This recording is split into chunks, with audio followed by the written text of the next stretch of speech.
দর্শক, আমি এই মুহূর্তে অবস্থান করছি ঢাকা ময়মনসিংহ মহাসড়কের ভালুকা বাস স্ট্যান্ড এলাকায়।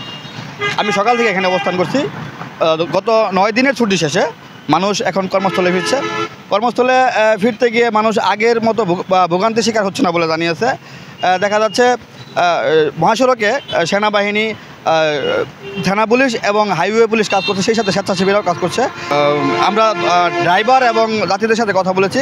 তারা জানিয়েছে অন্যান্য বছরের তুলনায় এবার তারা অনেকটা স্বস্তিতেই ঈদে বাড়ি ফিরতে পেরেছে এবং কর্মস্থলে ফিরছে।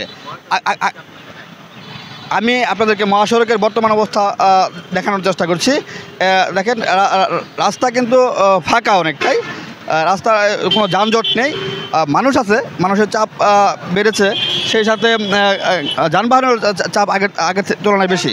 যেহেতু আগামীকালকে থেকে অফিস আদালত খুলছে, তাই যানবাহন স্বাভাবিকভাবে বেশি থাকবার কথা, সেটাই রয়েছে।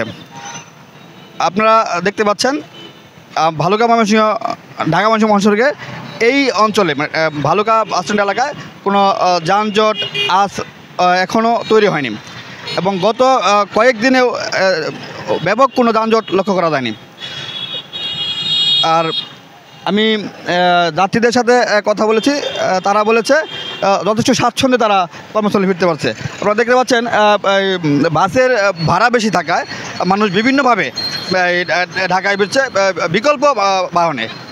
কেউ ট্রাকে, কেউ সিএনজিতে, কেউ বা ব্যক্তিগত গাড়িতে অথবা থ্রি হুইলার নিয়ে।